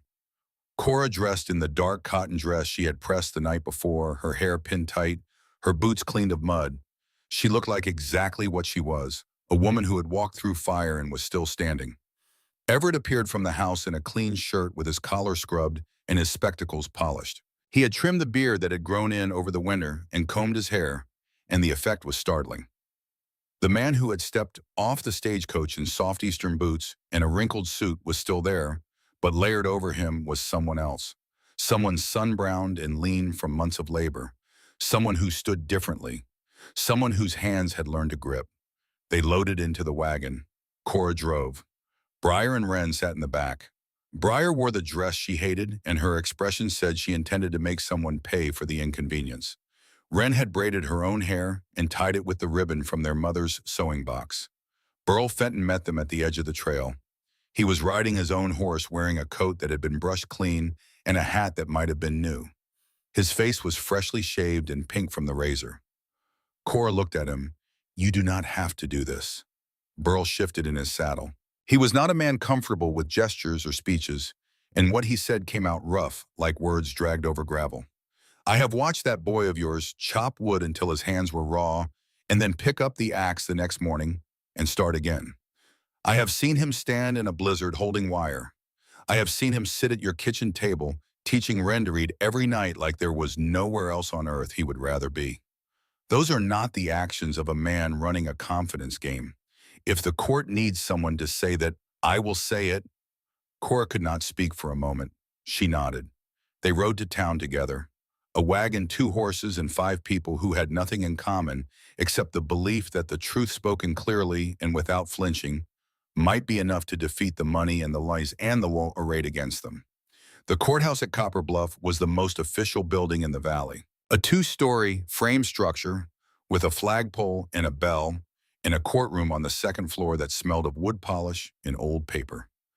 By 9 in the morning, every seat was taken. Maddox sat at the plaintiff's table on the right side of the courtroom in his best suit beside his lawyer from Helena, a thin man with spectacles and a stack of papers, in the precise manner of someone who had reduced human lives to contractual clauses. Deputy Floyd Buckner sat behind them, his hand resting near his holstered pistol. On the left, Cora sat at the respondent's table with Thomas Mitchell beside her. She carried no briefcase. She had a stack of papers tied with kitchen string and a pencil in her pocket. She looked like exactly what she was. A woman who had walked 2,000 miles of hardship and was still standing. Everett sat directly behind her. Briar and Wren flanked him. Behind them sat their army. Clara Hensley. Doc Whitfield 3 rows back, clutching his leather satchel. Hannah Prescott with her children. And scattered through the benches a dozen more faces from church, from the market, from the slow accumulation of trust. Near the back, Burl Fenton, in his brushed coat and his new hat, sitting in the last row with his jaw set and his eyes fixed on the bench. Judge Horace Pruitt entered through the side door. He was 70 years old, white-haired, with a face carved from granite. He wore no robe, a dark coat, a white shirt. He carried a leather-bound book and a gavel, and 30 years of precedent in a mind that had never been accused of creativity, but had also never been accused of corruption. He sat behind the bench and surveyed the room. His wife sat in the front row. He did not look at her. He struck the gavel once. "We are here on a petition filed by Mr. Jasper Maddox of Copper Bluff Savings and Trust, requesting the court declare the marriage between Cora Whitmore and Everett Langdon fraudulent and void the inheritance provisions of the will of the late Silas Whitmore." He looked at Cora. "Mrs. Langdon, you have legal counsel, I do, Your Honor." Thomas Mitchell representing the respondent. "Mr. Maddox, present your petition." Maddox's lawyer rose. He was smooth, practiced. He laid out the case with dispassionate efficiency. Cora Whitmore had entered into a marriage of convenience solely to satisfy her father's will. The marriage was not genuine. The parties had maintained separate sleeping quarters. They had entered the arrangement through a financial intermediary. The will required a marriage entered in good faith. This marriage had been entered in no faith at all. He placed the original marriage contract on the judge's bench. Pruitt studied the document. Then he looked at Mitchell. "Your response." Mitchell stood. But before he spoke, Cora placed her hand on his arm. "I would like to speak first," she said. Pruitt raised an eyebrow. "Proceed, Mrs. Langdon." Cora stood. Her hands were at her sides. Her face was pale, but her voice was steady. "Your Honor, I married Everett Langdon because the law and my father's will gave me no other choice. My father did not believe a woman could hold land alone, and the bank that holds our debt agreed with him. Mr. Maddox came to this ranch and told me that if I married, he would extend our loan. He presented Mr. Langdon as a candidate. I accepted because the alternative was losing everything my family has worked for since before I was born." She paused. "That is the truth. I did not marry for love. I married to survive." The courtroom was silent. Maddox's lawyer looked pleased. "But that is not the whole truth," Cora continued. Her voice deepened, found a register that came from somewhere below the practiced steadiness. The man I married came to this ranch with nothing. He could not ride. He could not chop wood. He could not mend fence. By every measure this town uses to judge a man's worth, he was useless. She looked at Everett. He looked back. And then he started working. He sat down with our books and in one night found $300 a year that was being stolen from us through rigged contracts and illegal interest rates. He renegotiated our cattle sales and our supply costs, and for the first time in 5 years, this ranch has a chance of surviving. She turned back to the judge. But it was not the numbers that changed things. He stood in a blizzard holding fence wire until his hands turned white because our cattle were loose, and he could not fix the fence, but he could hold the wire while my sister drove the posts. He taught my youngest sister to read sitting at the kitchen table every night with a patience I have never seen in any person. He stood in the middle of this town and told the men who were cheating us that he would expose every one of them. And they stopped. Her voice held firm. Did I marry him for the wrong reasons? Yes. But the man I married has become the man I choose. Through work and patience, and a kind of quiet courage that this town does not know how to recognize because it does not come with a loud voice or a fast horse or a gun on the hip. She sat down. The courtroom hummed. Mitchell called his witnesses. Hannah Prescott took the stand. She spoke about the food the Whitmore sisters brought her family every week since her husband died, about the firewood Briar split for her, about the night Wren sat with her youngest through a fever, and about Everett who rode to her cabin in the snow to repair a roof beam because Cora had mentioned it needed doing. Clara Hensley followed. She testified about the inflated prices and the cattle brokers' underpayment. She testified about 3 other families Maddox had pressured the same way. She named names and dates and amounts with the precision of a woman who kept her own ledgers and understood that numbers did not lie. Then Mitchell called Doc Whitfield. The old doctor walked to the front of the courtroom with his leather satchel and the look of a man who has spent 2 years carrying a weight that has finally become heavier than his fear. In October of 1877, he said a young woman named Marnie Stokes came to my office at 2 in the morning. She had been beaten. Her face was badly bruised. Her left arm was sprained. There were marks on her neck consistent with strangulation. She told me that Jasper Maddox had attacked her when she tried to leave. She said he told her no one leaves. She said she believed he would kill her. The courtroom went still. I gave her money. I arranged for her to leave before dawn. I told no one because I was afraid. He paused. I was a coward. I have carried that cowardice for 2 years. I am speaking now because there is a family in this courtroom that deserves better than my silence. He opened the satchel and placed the contents on the judge's bench. Medical records, dates, descriptions of injuries, 7 cases of financial coercion. Maddox's face went gray. The lawyer from Helena stared at his papers. Deputy Buckner studied the floor with sudden intensity. Mitchell let the silence hold. Then he produced the letter. Your Honor, I would like to submit additional evidence. A letter from Jasper Maddox to the late Silas Whitmore, dated 3 months before Mr. Whitmore's death. Pruitt read it slowly. His jaw tightened on the second pass. Mr. Maddox, did you write this letter? Maddox stood.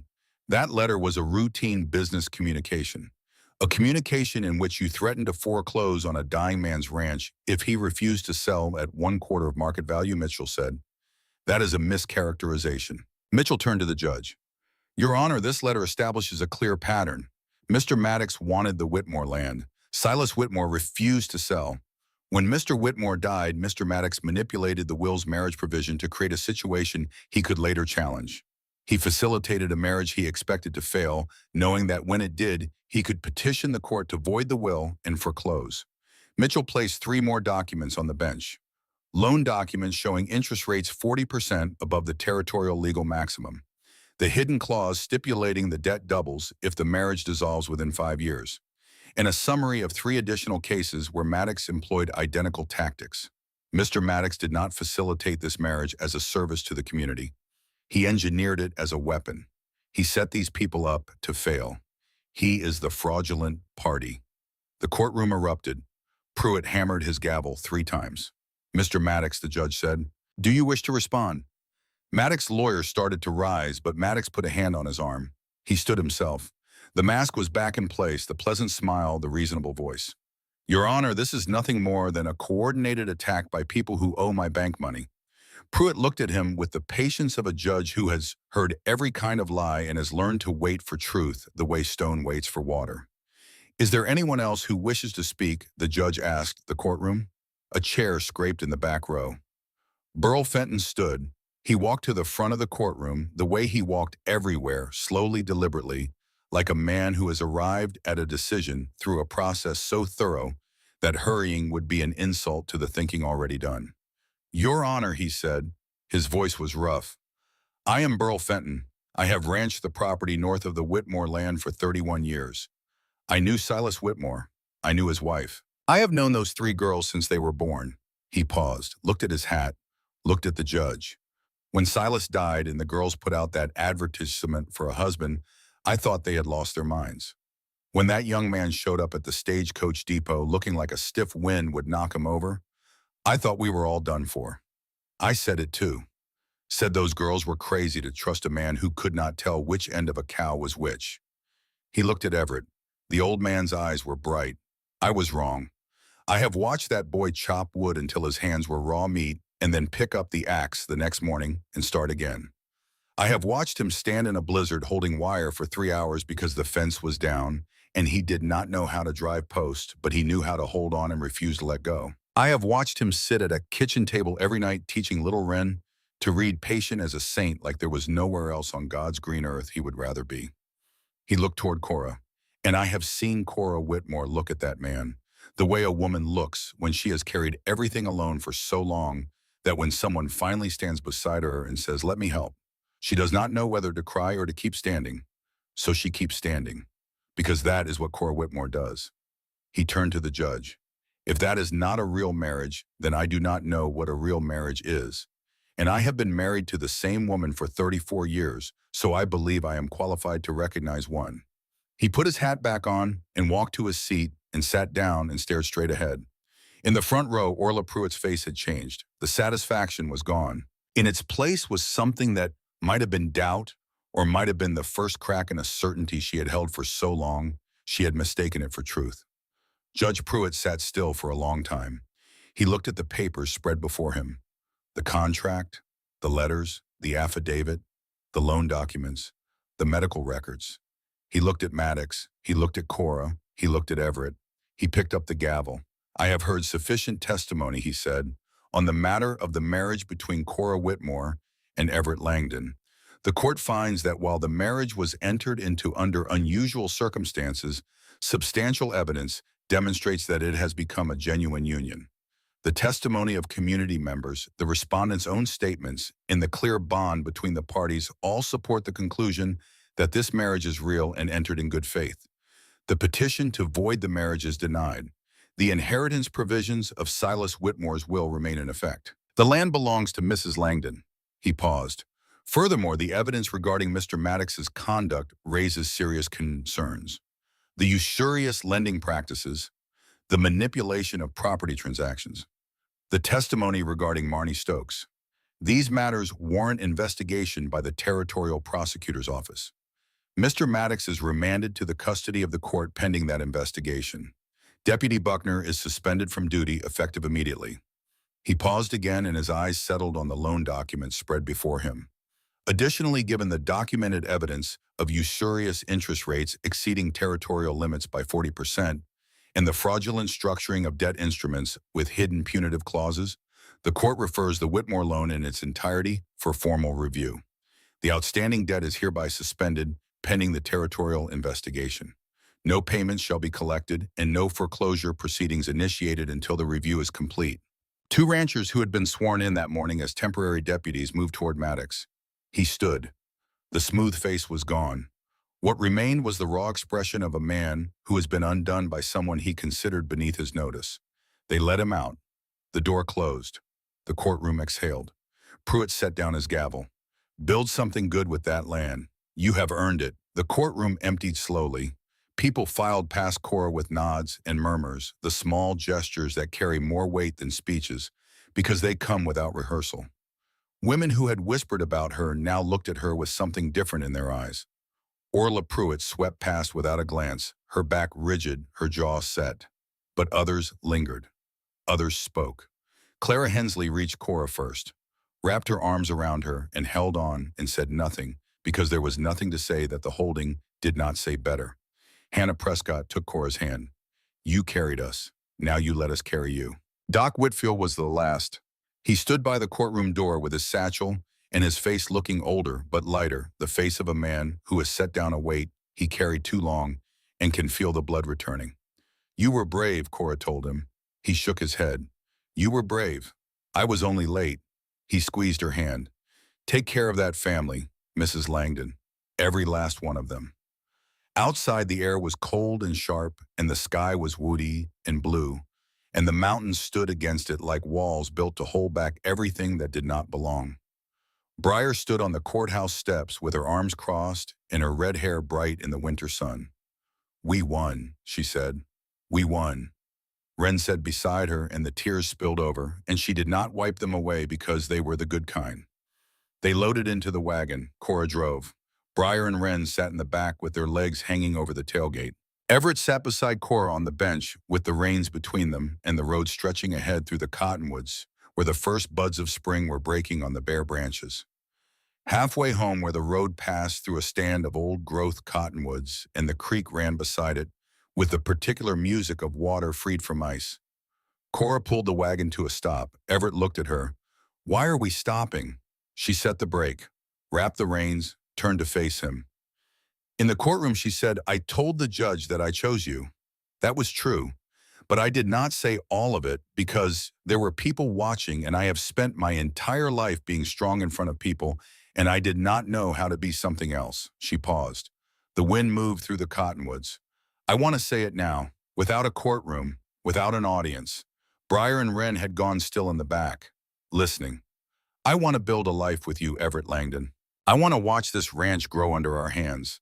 I want to sit on that porch when we are old and look at the mountains and know that everything between here and there belongs to us because we fought for it together. I want to stop being afraid that you will leave. I want to stop carrying everything alone. Her eyes were full. You came here with nothing, and you gave me everything I did not know I needed. Not strength. I have enough of that. You gave me permission to be tired, permission to lean on someone, permission to want something for myself instead of only for my sisters. She reached across the seat and took his hand. I choose you. Every morning, every winter, every fight that comes, I choose you. Everett held her hand. His voice when it came was steady. I came here with 2 books and a suit that does not fit. I thought I was answering an advertisement. I was walking into the only home I have ever known. He looked at her. You are the strongest person I have ever met, and I am going to spend every day making sure you know that you do not have to be strong alone, not anymore.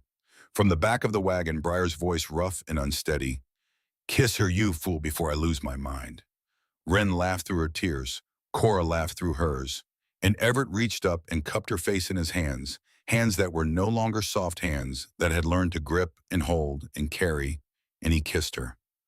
Softly, surely, the kiss of a man who had found the place he was meant to be and intended to stay. They held the wedding on a morning in late March. Not the first wedding. That had been legal and necessary and cold. This one was chosen. This one was wanted. They stood beneath the old cottonwood behind the cabin, where the first buds were breaking green on the branches, and the air smelled of snowmelt and pine, and the deep, rich scent of earth waking up after a long sleep. 5 people standing in a clearing, with the mountains behind them, and the sky above them, and the ground beneath their feet.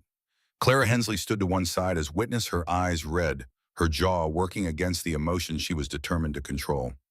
Burl Fenton stood to the other side, hat in hand, looking profoundly uncomfortable and profoundly moved in equal measure.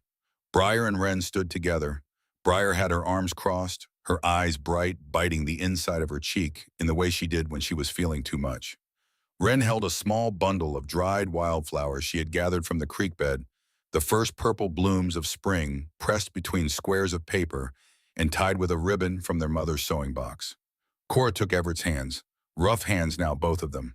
His calluses had come in over the winter, layered on top of the blisters that had layered on top of the soft skin of a man who had once held nothing heavier than a pencil. "I give you everything I have," Everett said, "which is not much. 2 books, 1 suit, and whatever I have learned about fence wire and cattle prices. But I also give you my word. I will be here every morning. I will build what needs building and fix what needs fixing and hold what needs holding. I am not going anywhere." His voice did not shake. His eyes did not leave hers. Cora spoke. Her voice was clear as the creek running beside them. "I have been carrying things alone for so long that I forgot what it felt like to set them down. You did not take them from me. You did not ask me to be less than what I am. You stood beside me and picked up the pieces I could not hold, and you held them like they mattered. Everything matters when you hold it." She paused. "I choose you because you showed me that strength is not the same as being alone, and I am done being alone." Wren stepped forward. She held the dried wildflowers between their joined hands. The purple petals were fragile and thin, barely more than a memory of color, but they were real. "So we remember," Wren said, "the first sign of spring."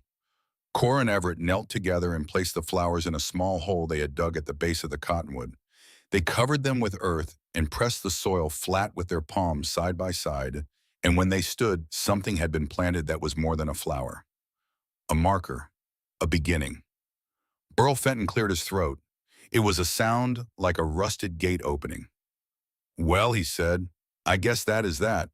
Briar wiped her eyes with the back of her hand and said, "I am not crying. It is the wind." "There is no wind," Wren said. "Then I am allergic to weddings." Clara produced a cake from behind the wagon, small, slightly lopsided, decorated with sugar and dried berries. They ate it, standing in the clearing with the mountains watching and the creek singing and the cottonwood holding its new buds up to the sky like hands opening after a long winter. 5 years passed. The ranch grew. The cabin expanded new walls, going up one spring, a proper porch the next, then a second story that Everett designed and Briar built with a ferocity that suggested she had been waiting her entire life for an excuse to swing a hammer at something that deserved it. The barn doubled in size. The herd grew from 40 head to 80. A second chicken coop appeared. A root cellar. A proper smokehouse. The garden was Wren's masterpiece. She planted it in expanding circles, from the kitchen door vegetables near the center, herbs in the middle ring, and wildflowers at the outer edge, a border of purple and yellow and white that bloomed from May through September and turned the approach to the cabin into something that stopped people on the road. Briar married in the 3rd year, and it happened the way all events involving Briar happen, suddenly, loudly, and with a level of intensity that left everyone nearby slightly dazed. His name was Callum Oakes, a blacksmith from Ridgewater, a quiet man with enormous hands and a disposition so calm that standing next to Briar was like standing next to a campfire beside a river. They balanced each other. He built things. She broke things. Together, they made something that worked. They lived in a cabin Callum built at the south end of the Whitmore property, close enough to share meals, far enough for privacy. Wren taught school. It had taken her 2 years after Everett first sat down at the kitchen table with her to devour every book he brought home, and within that time she was reading faster than he was. By the 3rd year, she had taught herself enough arithmetic to help with the ranch books, and when the schoolhouse opened in Copper Bluff, funded by a subscription drive Everett organized, and Clara Hensley matched dollar for dollar, there was no one in the valley better suited to teach children who had been told they could not learn. Because Wren knew what it felt like to be told that, and she knew it was a lie. Doc Whitfield still came quarterly. He was older now, slower, his hands less steady. But his spine was straight, and his eyes were clear, and he carried himself with the quiet dignity of a man who had found his courage late and held on to it with both hands ever since. Burl Fenton still ranched the North property. He came to dinner on Sundays, always with a complaint about the food and always with an empty plate at the end of the meal. His wife Ada came too, a quiet woman with a wry smile who understood that Burl's gruffness was a language and affection was what it meant. Maddox was gone. The territorial investigation had uncovered a pattern of coercion and financial manipulation stretching back 9 years. He had been convicted and sent to the territorial prison. The investigation also voided the fraudulent loan entirely. The ranch owed nothing. His bank had been seized. The saloon he had used as a base was sold to a man from Billings who turned it into a proper general store with honest prices and windows that let in the light. On a warm evening in late spring of the fifth year, Cora stood at the cabin door and watched the world she had built. Children moved through the yard, not all of them hers by blood, but all of them hers. Rosalie Oakes Breyer and Callum's daughter, 3 years old with her mother's red hair and her father's enormous hands, already stumbling after the barn cats with a determination that suggested she had inherited the Whitmore stubbornness in full measure. Hollis, Cora, and Everett's firstborn, 4 years old, a wiry boy with his mother's gray-blue eyes and his father's spectacles, which he wore even though he did not need them because he wanted to look like Papa. He followed Everett everywhere. He could already identify numbers on the ledger pages and was teaching himself to write by copying letters from Everett's books. Silas' name for Cora's father was 2. He ran. That was the essential fact about Silas at 2. He ran through the yard and around the barn and down to the creek and back with the dog that Burl had given them, trailing behind him, both of them moving at full speed toward nothing in particular and loving every second of it. And the baby, Sawyer, 3 months old, a name Everett had chosen from a novel he loved. Sawyer had Cora's dark hair and Everett's gentle eyes, and he had recently discovered his own hands and spent most of his waking hours staring at them with the focused intensity of a man encountering a miracle. The fifth child was not born to any of them. A girl named Lily, 7 years old, the daughter of Marnie Stokes. Doc Whitfield had found her in an orphanage in Helena the previous autumn, the child Marnie had been carrying when she fled Copper Bluff 2 years before Everett arrived. When Cora heard, she did not hesitate. She rode to Helena herself and brought the girl home and gave her the room beside Wren's with a window that faced the mountains. And when Lily asked why a stranger would take her in, Cora knelt and said, "Because someone should have taken your mother in, and no one did. I will not make that mistake twice." Everett came up behind Cora as she stood in the doorway. His arms circled her waist. His chin rested on her shoulder. He smelled of pine sap and leather and the sweet cedar of the porch railing he had been sanding all afternoon. His hands resting on her waist were scarred and calloused and strong, the hands of a man who had come to this place with nothing and built everything. He still wore spectacles. He still read every night. He still kept the ranch books in handwriting, so neat it could have been printed. And once a month he rode to Ridgewater to file reports with the territorial office and check cattle prices and make sure no one was cheating the family that had taken so long to build. But his shoulders had broadened from 5 years of labor.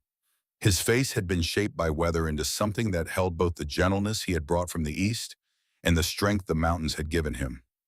He walked differently now, with the steady, grounded stride of a man who knew every acre of his land and every face in his family and would fight for all of it without hesitation. "You remember," Cora said softly, she did not need to say what, "the day you stepped off that stagecoach. With your books and your suit and your Eastern boots?" Everett smiled against her shoulder. "What did you think?" Cora was quiet for a moment. Then she laughed. That low, warm laugh that Everett had spent 5 years earning and would spend the rest of his life trying to hear again. "I thought we were finished," she said. "And now I think we have only just started." Wren rode in from the school road, her honey blonde hair bright in the late sun. Briar and Callum appeared from the south cabin, Callum carrying little Rosalie on his shoulders, while Briar walked beside them with her hand on the small of his back in a gesture of tenderness she would have denied under oath. Burl's lamp flickered to life in the cabin on the north ridge. The dog barked. The children laughed. The creek sang its endless song. Everett held Cora tighter. "There are more of them now," he said, looking at the children tumbling through the yard. "Can you carry them?" Cora asked. He looked at her. At the face he had fallen in love with on a dark porch in the middle of winter, when she had trusted him enough to let him in. At the woman who had taught him that strength was not about what you could lift, but about what you refused to put down. "Always," he said, the wind moved through the valley. It stirred the wildflowers in Wren's garden and rustled the cottonwood leaves and carried the smell of earth and pine and wood smoke from a chimney that stood straight and true. The sky was wide and the mountains were blue, and the road that led to Copper Bluff stretched empty in the distance, carrying no one leading nowhere any of them needed to go. They were already home. Above the clearing, the sky was clean, and not a single buzzard in sight.